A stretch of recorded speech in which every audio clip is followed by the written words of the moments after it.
Boom. What is going on, everybody? Welcome back to another stream here. Today I am with, how do you pronounce, is it Kuba? Cuba? Yeah, it's Cuba, like the country, like if you What is spoke going on, everybody? Spanish, Welcome back. so you just pronounce it as you see it. Okay, Cuba. Okay, cool. So Cuba. Yeah, cool. So we're here with Kuba, who I'm happy to have join the podcast. Do you want to do a small little? Well, I mean, technically, the first questions I ask are going to be an introduction. So, but tell me, I want to. Where are you from, and what languages do you speak, and that kind of stuff. Okay. So I come from Poland. And I speak Polish, obviously, English, Spanish, Catalan, Hungarian, and I'm learning several other languages, mostly Greek nowadays, and what else? And yeah, I am based in Barcelona. Okay, cool. So yeah, Poland is cool. Polish is. I really want to learn Polish at some point. You should. I love it. I know. I can help. I know the one thing that I always remember, because I dabbled in Polish for a few days, and the one thing I remember is dobranoc. Dobranoc. Yeah, I don't know, that just always stuck with me. But it seems like a cool. So do you think in terms of your languages, do you think that with Polish having such a complicated grammatical system, well, I mean, it probably not to you because you learned it natively, but do you think that maybe having to deal with a lot of that stuff on a regular basis has helped you adapt to being able to pick up grammar patterns of other languages easier? So yes and no. Because obviously cases are like a big deal for many people, and especially for people who don't have them like marked in their language. But so yeah, definitely. For example, in Hungarian, they also have cases. They worked in a different way, but still Polish kind of helped to get over the idea of the case. Not the cases itself, but like the idea that a language might have cases. Right. So I would say it's more that. So let's say another example, word order in Polish is pretty free. So you can more or less say whatever, in whatever order. And it will make sense, obviously, depending on the context and many things. Right. It happens the same in Hungarian, kind of. But then, having that in my native language, I sometimes also struggle with this. For example, when I speak English. Because, English has a pretty strict word order. And I sometimes want to start a sentence like I would do that in Polish, and then I'm like, wait. Right. It's not working like this, and you can actually you notice this right away when your brain does like this click, and you're like, no, wait, stop here. Yeah. So in terms of grammar, it definitely helps, especially with easier languages. I would say you just consider more languages to be a little bit easier because you don't need to think about that many things when you start, speaking or listening or whatever. It's just less to take, let's say. Right. I'm not sure if that answers your question. I think it does. Because I mean, it's kind of a hard thing to really honestly answer because there's no way for you to know that it would be easier because you've known Polish natively versus there's no way for me to know if it would be easier because I know English, so the cases aren't. So I mean, I don't know. It's just kind of it's more of just a general, I don't know, kind of like a what do you think? Because I mean, I think Uh-huh. It's hard to say that when people I hear foreigners talk about English grammar and they're like, oh yeah, I was using the subjunctive, and I'm like, I don't know what that means. I have no clue. Yeah, exactly. If you say the sentence, I can tell you if it sounds okay, but I'd have no idea what you mean by that. So I mean, it's just kind of a weird question. What are the because I've studied Russian more than I've studied Polish. Do they have the same amount of cases and everything? I think so. I've never studied Russian, so like I think Russian has six cases, 6 or 7 cases. Yeah, so we have 7 officially, but like the last one is kind of not really so like, well, maybe we use it, but it's more of a, like, literature, like written language thing. Gotcha. More of and I think in Russian it's the same, but I have no idea because the only way I've learned some Russian was just listening to Russians and or like watching a series, and and you just start getting the language. Actually, you're like, wait, so okay, so this in this context, it means this, and we say this, so like, and it's actually similar to this other word in Polish we have.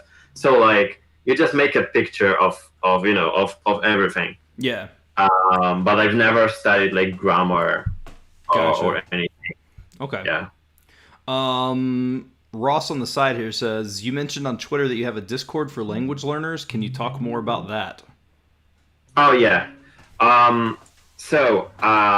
This Discord channel is a common project with Lingzz, which is an app for basically creating flashcards, but through an audio. So like, you don't actually type anything. You just talk to the phone, and then the phone transcribes. So like, makes like a transcription for you, and then it translates the whole thing into the language you want it to be translated. So we kind of had this, and we still have this kind of like cooperation, and the Discord channel is all about this. So I've basically created this as another place for the language community to to practice languages, to do things. We are doing challenges, we are doing conversations, and we basically just talk and chat about whatever language related stuff. Yeah. So yeah. Okay. Now, so it's something I'm always curious about, and I've not had a ton of people who aren't necessarily native English speakers on the channel, but I'm always curious, when you learn another language, like I envision there's more resources in English than there is in Polish for things. Yeah. Do you learn, like if you were to start a new language, right? Like let's say you were going to start, whatever, the next language you start, would you start it from English, or would you start it from Polish, like from your native, in terms of learning? So, and that probably is Polish specific, and it probably has to do with all the additions that we have for languages. I don't really like them, and this is more about the structure, about how they introduce the language, about how they explain the language. So I would definitely start with English, or actually first in Spanish, with Spanish. Okay. Because that's right now that's my first language. So like, I live in Spanish and in Catalan. So like, it's just automatic. Like, okay, I'm looking for something, I will do it in Spanish. So that's the point, that you can do it in so many languages when you speak several languages, that you actually don't even think about this. You just, you like it. It's in English, fine. It's in Spanish, fine. Like, Yeah. I know that there are methods. So like, there is this I'm not sure if I got the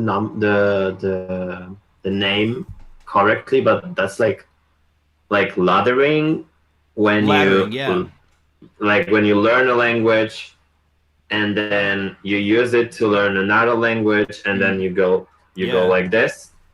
I've never done that, and I honestly don't think it would work for me. Mm-hmm.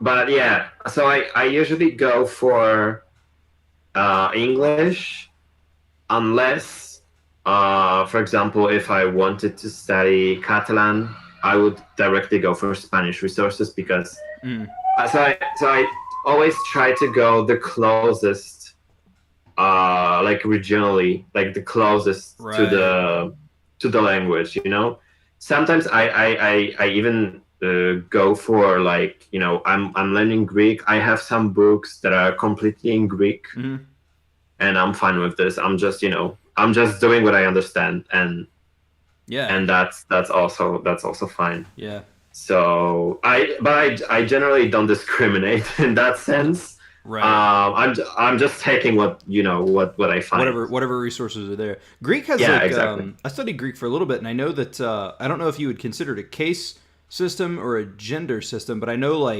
for example like Greek for a man or a woman is you would say it differently. They wouldn't just both be Greek. It's like Ellinica and Ellenida or whatever, something similar. So I don't know if that's a case system or just the gender matching, like almost like Spanish would do, like amigo or amiga. But I know that they have some stuff like that. So it's actually both. So you need to know what's the article of the noun you're using, like in Spanish. But apart from this, you need to know the case, which is much simpler than in Polish, for example. Because in Greek, it's like to communicate, without any problems and like being understood and stuff. It's set to to only you only need the accusative and the genitive, right? So 2 versus 7, right? It makes a difference. I mean, obviously Greek would in that case would have 3 with denominative, but so you need to find an agreement between gender and then between case and the sentence. So it's kind of both. Gotcha. And it's much easier because those 2 cases, they kind of make all those phrases possible only in 2 ways, not in like 6 ways. So it's much easier in that sense. Gotcha.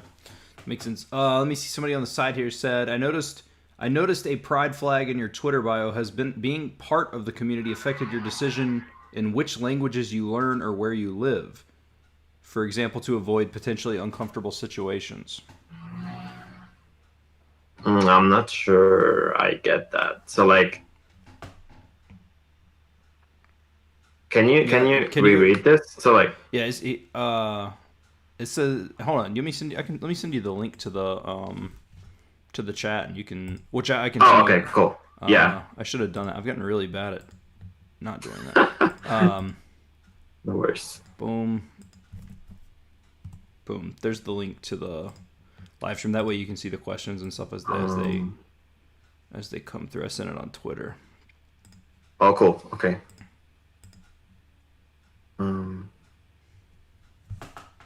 All right. Let's see. Are they in the comments, right? Yeah, just on the side under should say like live chat on the side there. All right. Okay. Okay. I noticed a pride flag in your.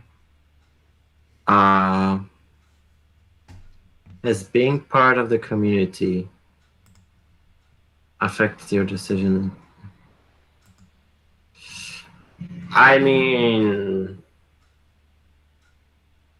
I know that there are many, there are many LGBT people in our community, and I feel like it's a really so like I feel like for many people it's a really like safe space. So like apart from being like a language community, it's also like a really open community for literally like anyone. Yeah, I agree with that. And I noticed that like just from the beginning of I've been on on Instagram with this account for like I don't know, several months, like maybe half a year. Mm-hmm.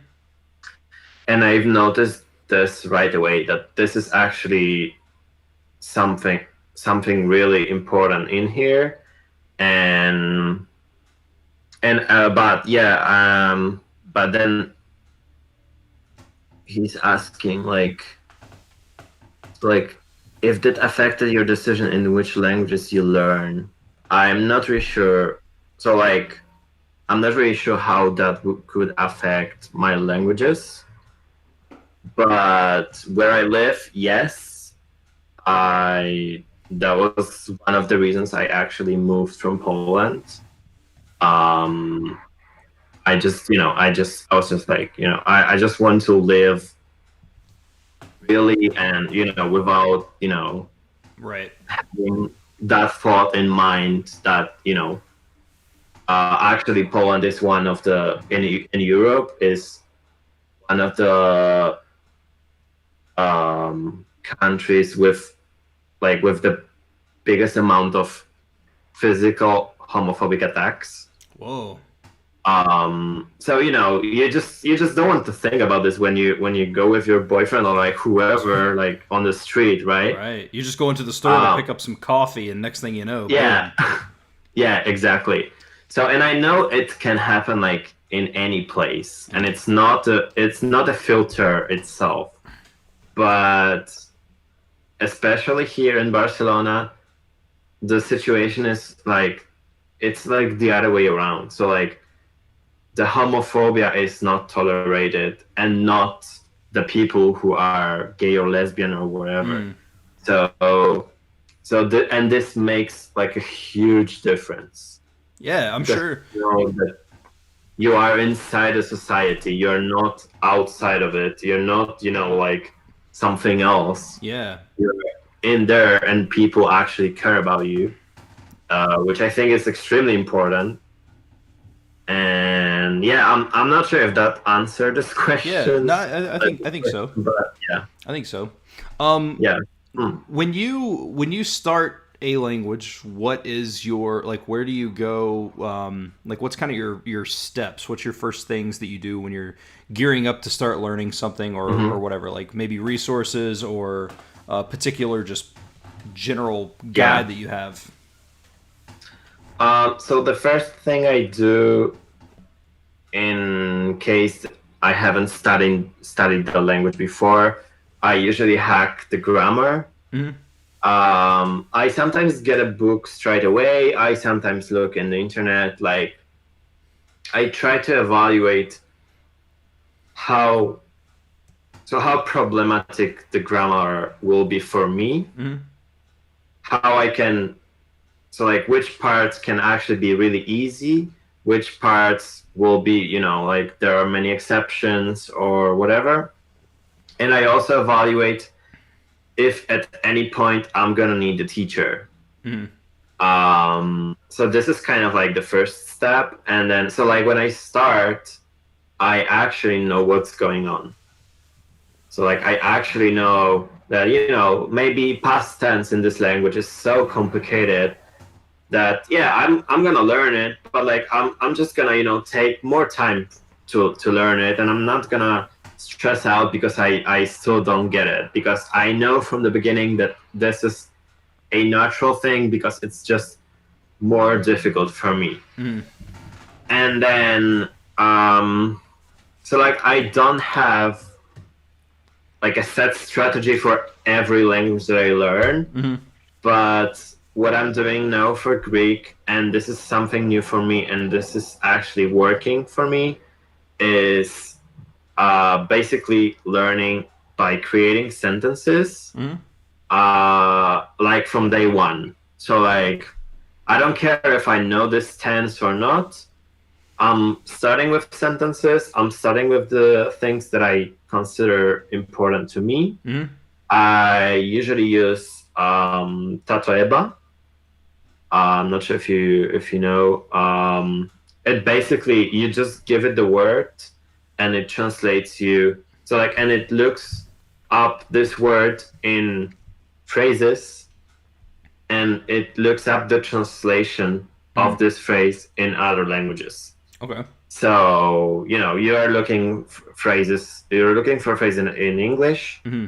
and you want to translate it to Greek, and you basically um, and I and this way I avoid learning like words Mm-hmm. artificially, because for me it was just so annoying that I had to put those words in flashcards, and I'll learn them, and then again, and then tomorrow again, without anything. So like this was something that really made me like actually like really upset about learning any language. Right. And I was like, yeah, so I'll just try to have sentences. And they are really simple at the beginning, which is okay. And actually I always try to keep them simple. Even now, it's been like barely 2 months that I started learning Greek. And obviously, I'm not fluent. There's no magic Mm-hmm. in this, Right. but I I feel like the connections that you make while you build sentences is much stronger, and it Yeah. stays like sometimes just right away when you create a sentence you just know it. You don't need to dig into that. You don't need any explanations. You just see the sentence, and actually I usually don't translate them. Mm-hmm. Okay. So Yeah. because I don't translate them because usually they make part of a story Mm-hmm. that I'm trying to go through. And the only thing that I do is I mark the vocabulary that I know and that is new. So Right. in this way, I'm trying to I'm trying to guess what might be the word that I don't know and I don't remember looking back at the sentence, Mm-hmm. but like knowing all the other parts, like what's the actual meaning of this. Sometimes it doesn't work. It's not perfect and it will never be. Mm-hmm. But so like this is like my main activity Yeah. that I do, and I also do it with my teacher. I make them, write down everything that I say and what they ask and whatever. And in class specifically, so we are trying to do like like a conversation in slow motion. Mm-hmm. So like we actually ask and answer questions, and if you read that, or like just like we are like talking, it's the same, but like it's actually slow. And then we also do storytelling, which is amazing Mm-hmm. for me, and it's really like effective, but you need to find a teacher that actually is a little bit trained Mm. for this, because you need to do it in a specific way. Do you use native? So Do you use native speakers as teachers, or do you use people who have learned the language before, or is it situational? uh yeah, I usually look for native speakers. But I sometimes, in applications like Tandem, for example, Hmm. I'm open to to talk to everyone. Um, but yeah, I usually go for native speakers, especially at the beginning. Okay. Yeah, I just wonder. Hmm. I know that sometimes like there's a lot of arguments for and a lot of arguments against, and I think it's one of those things where you have to weigh out which the main argument against is the idea that sometimes like for example, if I were to ask you about something in Polish, you could explain it to me, Hmm. but from where you didn't have to learn it, it still may not just slightly click as to what I'm saying because you naturally picked it Yeah. up. Yeah. So yeah. So this is the so like I think this is actually something that depends on your goal Mm-hmm. and on how you learn languages. I really like learning grammar, Mm-hmm. but for now I'm not learning any grammar from any language, and I know that, and like so like a non-native speaker might not be the a good choice because I actually want them to be fluent and to tell me, does that sound like natural to you, or like, do you say that? Yeah. But if I wanted to actually learn, by grammar points and go through like past tense, present tense, future tense, and all that stuff, I would probably go for a person that preferably also speaks my language Mm-hmm. and can explain the grammar to me, because they also went through it, right? So Right. like they know how to do it Right. better than I would be doing right now. So I think like this is the question that you need to ask yourself, Mm-hmm. and you will know in which way you want to go. Yeah. In that case. No, I can agree with that. Hmm. Somebody said, "How many new words can you learn a day?" Do you think there's a do you think there's a limit on that, or how do you even go about learning words? And then like, do you ever do flashcards and you're like, all right, I'm setting 20 a day, or do you just kind of learn just as the process goes? Do you even pay Uh attention? huh. So I used to learn with flashcards Mm-hmm. because at the beginning that was kind of like the only way that I saw like possible to learn vocabulary. And I'm not sure how many words that would be per day, but I did when I started studying Hungarian. I learned, so like we started in October, so like October, November, and December. I managed to learn 1,000 words with flashcards, which was obviously intense, Mm-hmm. and not everyone can do it. And I was in a moment that I was ready to do it. Mm-hmm. And then after this, I tried to to put myself like a limit, like, yeah, let's go with 10, or let's go with 40 Mm-hmm. for several languages. Um, it's extremely exhausting for me, extremely boring, Mm-hmm. and like I I could actually stop learning it after making those flashcards. So Yeah. like once I'm done with them, I don't want to see them anymore. Mm-hmm. No, I understand. so so this is so I feel like for me it doesn't work, and it took me some time to understand that there are other ways. You don't need to learn with flashcards. Maybe you're not gonna notice this progress that like um so like with the regularity that flashcards give you, because you constantly revise. But it's okay, it's a process anyway. Mm-hmm. You won't notice everything in this process until sometimes you need to reach a really high point in order to actually notice that, like, you're like, wow, I understand that. Mm-hmm. So, and I wouldn't recommend actually putting yourself a limit, because for me it can actually make you more like stressed out about the language. Because if you set the limit, let's say you say 20 words, right? Mm-hmm. um, you need to plan activities so that you can actually get those 20 words. Right. It's not like you're going through the dictionary and you're just looking for Right. 20 random words. It's not learning. Mm-hmm. It's whatever. It's decodifying or whatever. Right. So I wouldn't recommend that unless it's for an exam and you actually know what you need to learn. Yeah. And you need to, you have half a year and you need to learn 2,000 words. Okay, that's cool. That's fine. Right.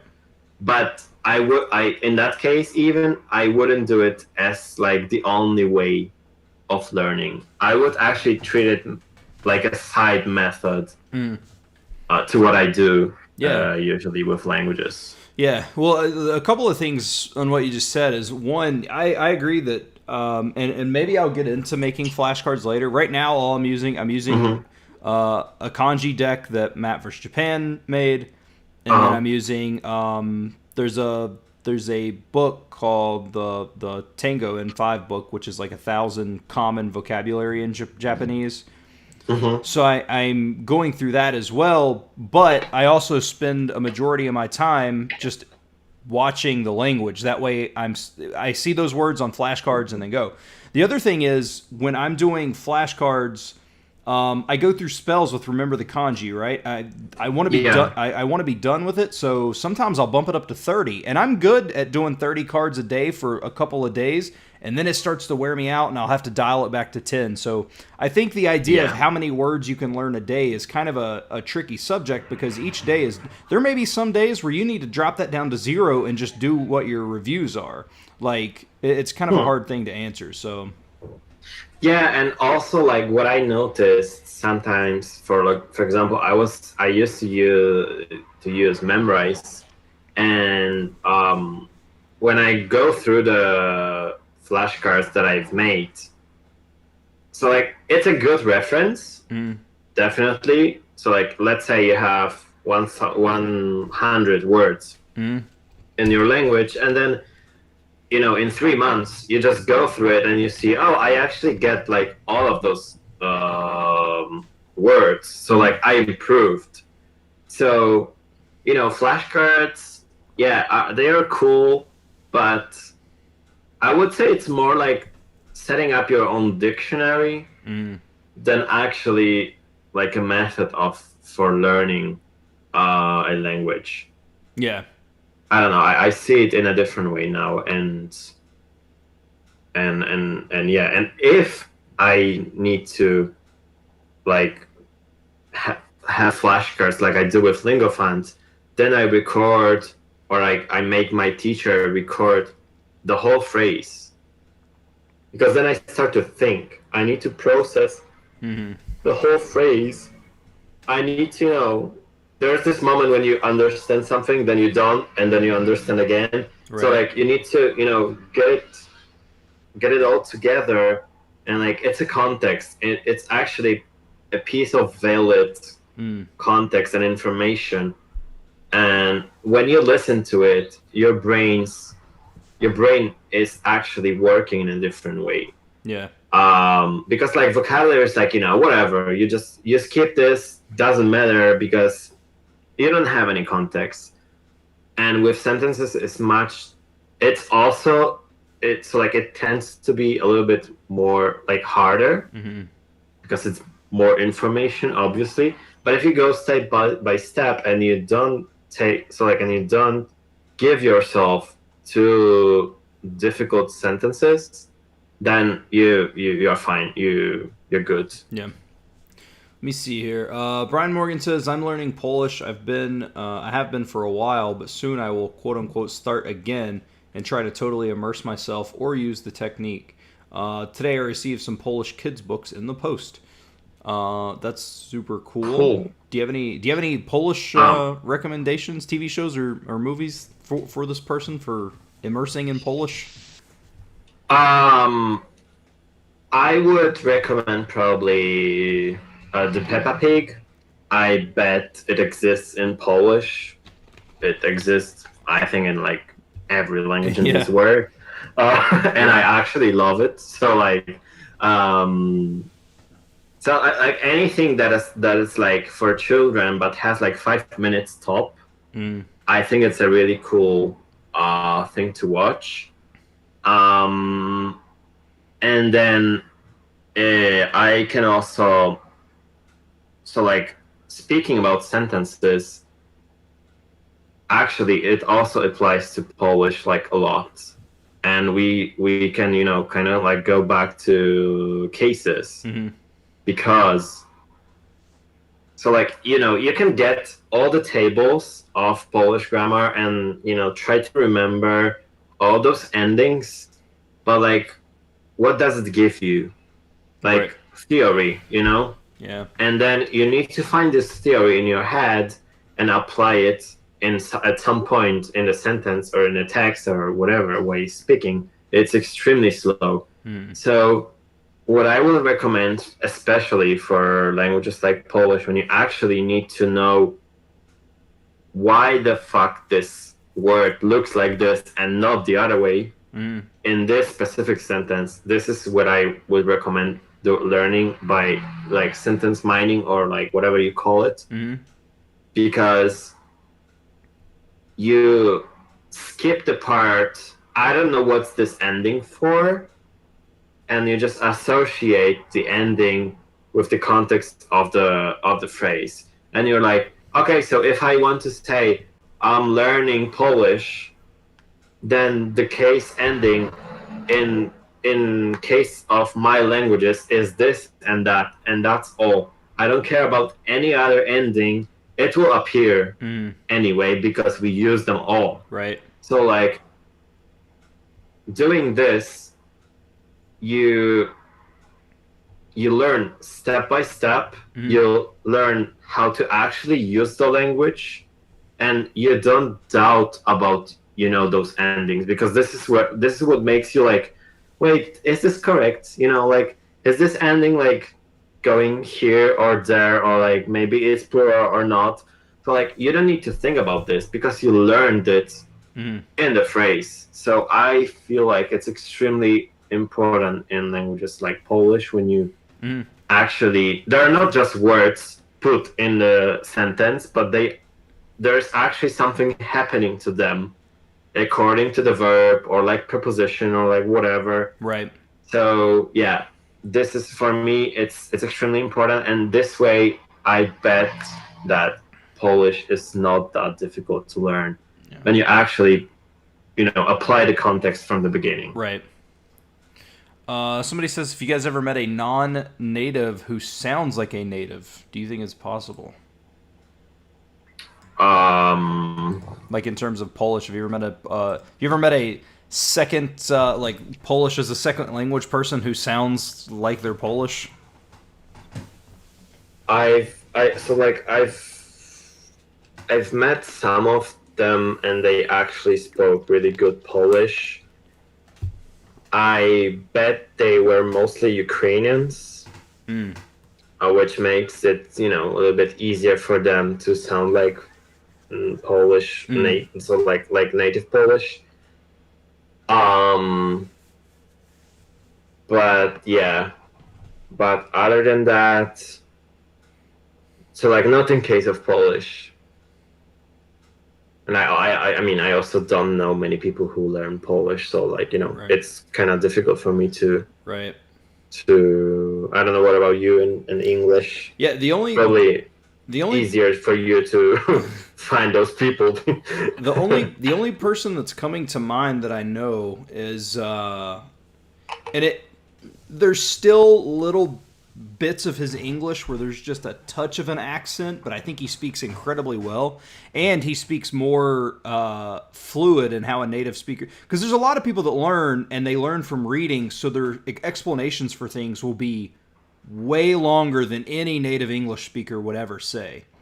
But Gabriel Silva, who he has a YouTube channel, he's from Brazil. He moved to Canada when he was 11. He didn't start learning English until he was 11. But so I mean, it's not native. Like, he didn't start learning it before he was like 2 or 3. You know what I mean? But his English is so it's so good, and there's just a couple of times where he'll say something and there's just a slight oddness to like his accent, but other than that, he sounds like, I bet for somebody who learned English as a second language, they wouldn't know that he wasn't a native English speaker. Like, he's really good. Like, in terms of like to a high level of fluency in English. Like, they probably, because he's incredibly good. That's it. I always say Lindy, but I know that she learned it from a time she was very, very, very young.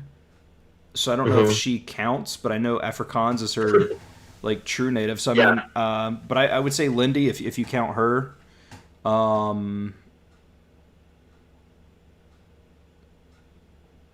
I think that's about it. I know that that the girl that I had on here, Valeria, she's native Russian, but she also started learning English at a very, very young age, and I know that she's more comfortable in English, like as an adult versus Russian. So I mean, I guess you could probably count her too. But again, I don't know where you really want to draw the line of she was born in Russia but moved over here when she was like a few years old and started. So I don't know if you would count that or not, but there's not many. It's a pretty hard thing to do. Yeah, I mean, so but like so like because the question is, do you think it's possible? And it's totally possible. And actually, this is so like I cannot hear cannot hear myself speaking, so I only rely on what people tells me. For example, in Spanish, or earlier when I was living in Budapest in Hungarian, they wouldn't say that I'm not from there. And I started learning Spanish in high school and Hungarian even later. So I think it's possible. It's obviously not. It's not a constant skill. Yeah. Right. We have days and days. There are also there are people who will spot you like. You just open your mouth and they already know you're not native. Right. And it happened to me, really. And so like it depends on the people that actually are receiving your information, your language skills. And so it's definitely possible. But as I'm saying, it's not something that you have forever. You have bad days when you don't speak that well. Plus, when you start speaking with someone, the first impression might be native-like, and then people start to, actually notice. But then, if the first impression is native-like, then they don't care. Yeah. Because they're like, what's happening here, right? Right. And actually, they also make mistakes. So sometimes if you make a mistake, like a native-like mistake, even if it's a mistake, then you can still be considered a native because they also do it. Or like they don't care because, Right. Like, for example, in English, a lot of people, if there's something that they don't like, they'll say, I could care less. And that is such an incredible... Everybody says it, but that's not a correct sentence because you're trying to say how much you don't like this thing, so you say, I could care less. And by saying that, you're saying, this thing sucks, but I could care less about it, but I don't. Yeah. It's technically, I couldn't care less. Right? Yeah. I could not care less. I'm at the end of this, right? I could not care less about this if I tried because I hate it. So, like, when I hear people say that, like, that's like a native mistake, but it's just like, oh, okay, because that's how we speak. So exactly. So, like, we need to differentiate being like a native. So, like, the correctness that it's associated to natives, which is not totally true because, we are people after all. But like, so you can definitely sound like a native speaker. And then the other question is how correct is your grammar? How correct are your expressions? Sometimes also a bit, but not always, how fast you speak. Yeah. There are natives that speak really slow. Yeah. And that's fine.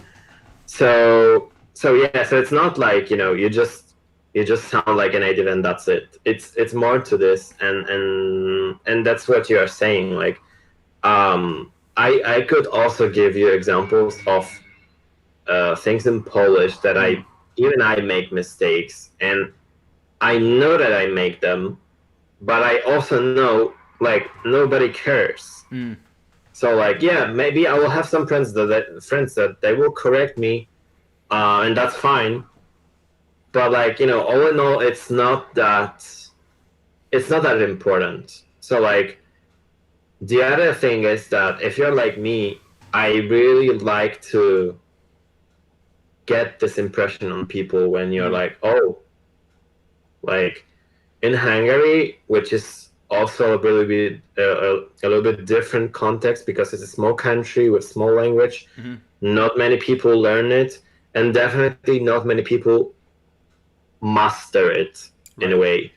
So like there was like that many times where people there when we started talking and they're like, where are you from? And I'm like, I'm from Poland. And they're like, but like you're born here in Hungary, right? I'm like, no. And they're like, yeah, but your parents are Hungarian, right?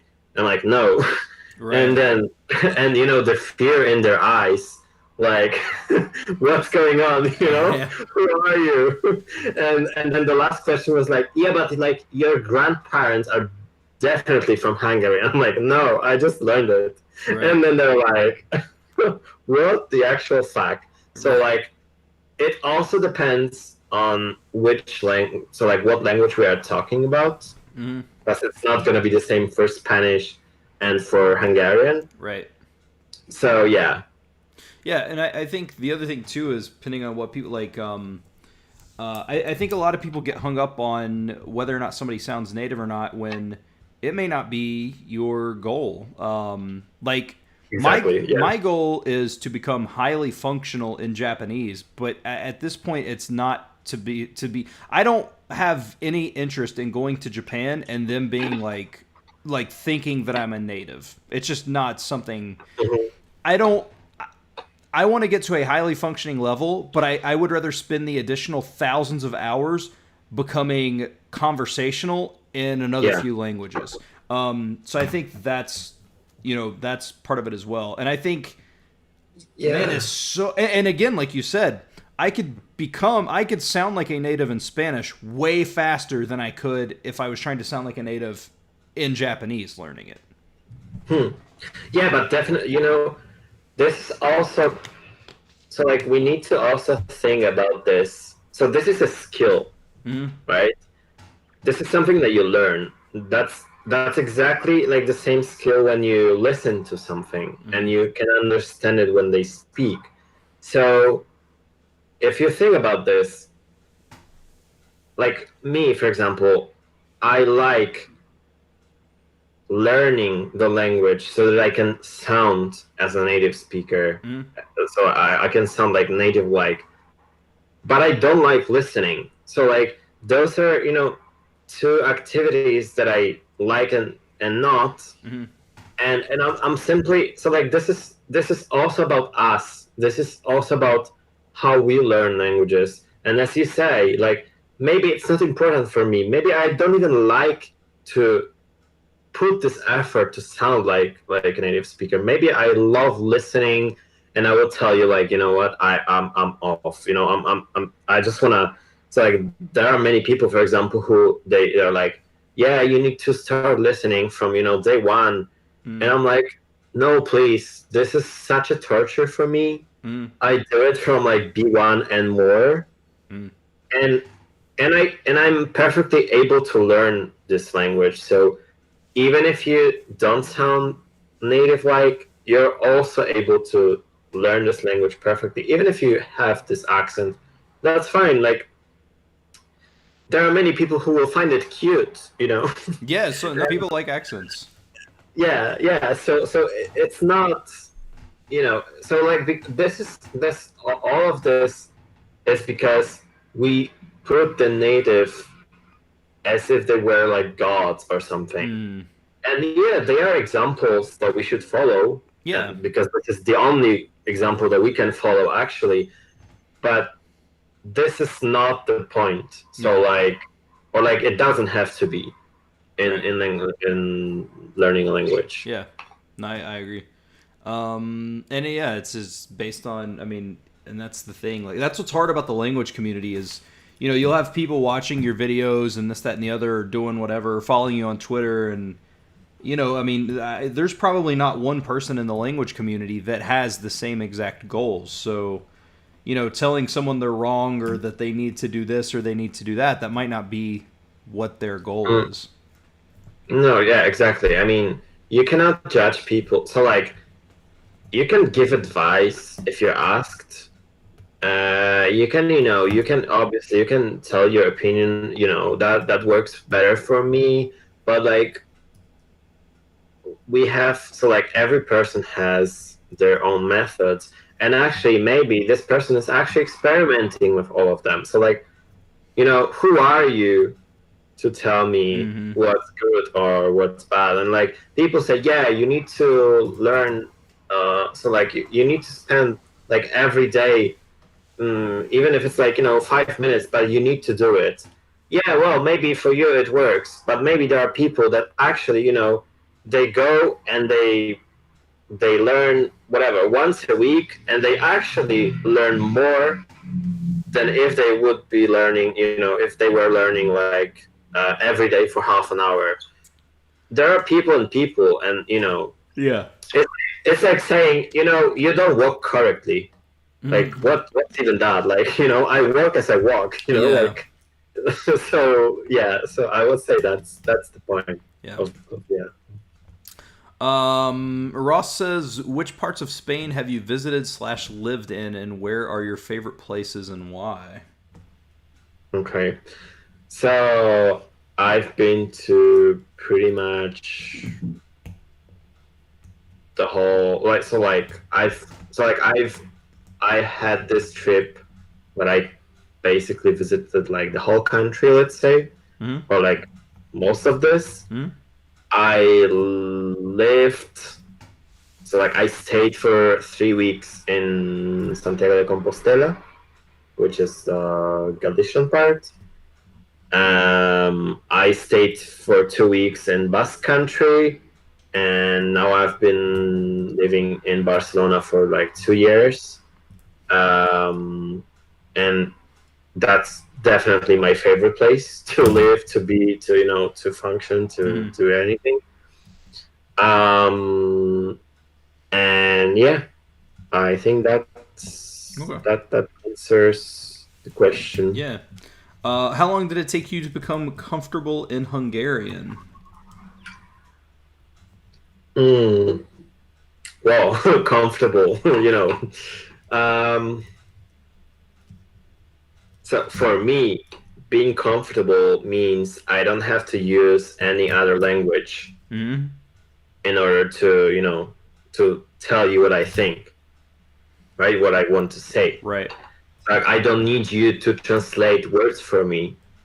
We can speak. We can, it doesn't mean that I feel well about my skills. It doesn't mean I'm C1. I might be as well B1, B2. But in a daily conversation, if I'm, if I don't need another language, that's for me being comfortable. And I did this, like I studied Hungarian at the university, which, you need to also take that into account, that this is a little bit different. I managed to, after 1 year, I managed to go to Hungary for like a month, where I was in like a summer school. And then after this, I visited my friend and we spoke Hungarian. I obviously didn't understand all of what she was saying. I was slow, but I consider that this is my comfortable level. I can speak Hungarian actually. So, but that was really intense year. So like you can definitely do it in 1 year. But this is really personal. I can tell you my experience, and then, you being native English speaker, you might have a totally different experience. Right. But if you're a native English speaker and speak 10 other languages, that's again different. So like, yeah, I managed to do this within a year, which was extremely exhausting year. Um, I so like, and this month of me being there talking in Hungarian also helped. So like, without this, I probably wouldn't be able to do Mm-hmm. this in such a short time. Yeah. Yeah. Um. Oh man, I had a question I was going to ask you on deck there, and I forgot. So what? I know what it was. What? In terms of like you're living in Barcelona and you're speaking your Spanish. Is that kind of just what your just general plans are now to stay there for a while, or do you have like a 5 year plan where you're gonna try to go somewhere else, or what? So coming here was, not only because, yeah, they have sun here the whole year and, beach and whatever. For me, this is more like an identity Mm-hmm. um, issue, let's say. So I really wanted to come here, to live here, to settle down, because I feel that this place kind of, this moment when you feel like you are from somewhere else, or like you find a language that it's people just they just you just connect so well with them, Mm-hmm. even if you don't speak the language that well, but like you just feel the language, you Yeah. just feel how it's yours in a way. So like I felt that here, and I kind of um and I kind of felt that my home will be here, because also I've never felt this in Poland. So like I was kind of looking for this place, and maybe it was a coincidence that I found it here. Maybe if I went with my parents to another place this summer, when we like 8 years ago or like 7 years ago, maybe if we had gone to whatever England, maybe I would settle down there. But that was this moment when when you are at this time in this place, and Mm-hmm. something happens to you and it affects you. So this was such a moment for me, and all this time I was like, even if I go to Budapest, I know that it's kind of like a temporary situation, and like my final destination is Barcelona. And so like I definitely want to settle down here and like have my life Yeah. here.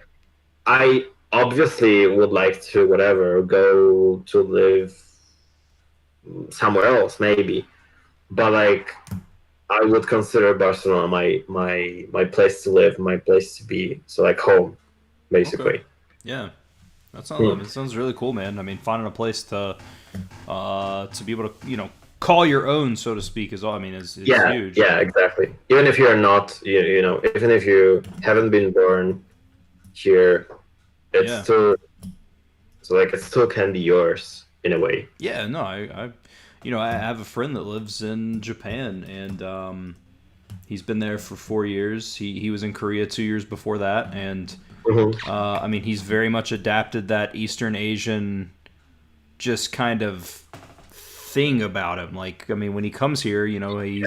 he's essentially a Japanese person. Like obviously Hmm. not as, but like there's a lot of stuff that he does that he didn't do before, and I don't know if Yeah. but you'll look at him and just kind of just these different little nuances of culture that he's just picked up, like especially like eating. Like, in Japan, they pop the bowl up and Uh-huh. slurping and stuff, and it's which is very like taboo in America. But Yeah, exactly. And yeah, actually, maybe in most of the world apart from Japan. yeah. So, like, So, yeah. but yeah, it's really really cool. All right, we are closing in on an hour, and like I said, I am trying to cut these streams right around an hour or so. So if anybody has any, there is another question here, and I'm gonna ask that. But if anybody has any final questions or anything, let me know, and we will get those answered. Any advice on finding, or any advice for finding work in another country? Well, definitely, maybe it doesn't apply that much for this year, but like it definitely helps to be there already in the country. Although I found work in Barcelona when I was in Budapest, so it also depends on like what kind of job you're looking for and what are your qualifications. So yeah, so if you can be there, because you can start with any job, like the jobs that you find on the street, like a waiter or like whoever, and then yeah, I mean it's a really like it's very hard to answer in like such a generic way about job, because it also depends on the country. Like maybe I don't know, in Spain you wouldn't find a job that easily in your area, but like in Hungary, yeah, they would actually you would have that many offers that you wouldn't even know what to do with all of them. So Nice.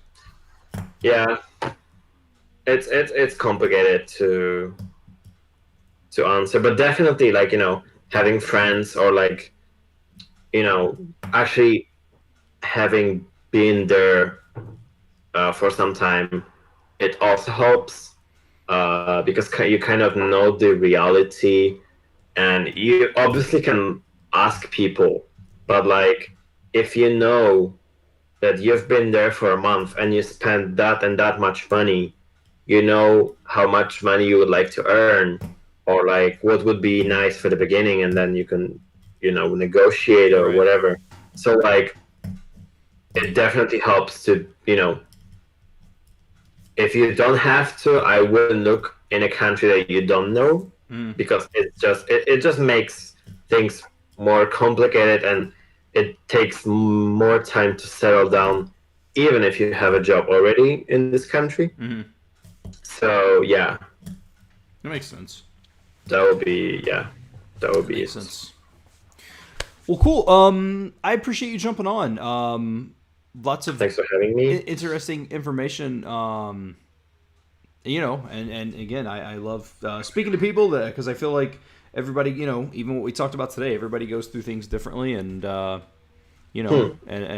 you can always take something from it. So, do you have anything that you want to close on? Any kind of last final statements or anything in closing? Well, maybe just the fact that all the things that we learn, and especially language learning, it's something really personal, and like I see a lot of people struggling with like, yeah, but I don't know if it's gonna work, or like many people do this, maybe I should do this too. I'm like, just do something. Like you will see, and I understand, because it's sometimes even hard. So like it's hard sometimes even for me, when I already I've spent my time processing all of this, and I know that I will do this even if all the people say that it doesn't work. I will do this because maybe for me it actually works, or maybe I will actually learn something from this. So like there's no wrong answer to anything you go through in your learning, like language learning. And it's just about trying, about talking to people, because it's really good to have the perspective, but not to lose your own. Right? So like you are always on top of this, and if you need a break, go for a break. If it's a year, then it's a year. End of discussion. It's not an exam in school that the teacher will tell you, no, it's wrong, it's good. No, it's you and your passion. So like, just don't destroy it. Yeah. Because yeah. Yeah, that makes sense. So, well, hey, look, I appreciate you coming on. And I Thank you look forward for to. inviting me. Yeah, sorry that it was a little bit late. Like I said, I had some random stuff come up, but I'm glad that we could still get on it and chat. So It's okay. It's okay. Cool. It's cool. thanks everybody for watching. I left links to your Twitter and Instagram in the description, and people can go check you out on there. So yeah, thanks everybody for watching. I hope you guys enjoyed, and I will see you all in the next stream. Thank you. Cool, awesome.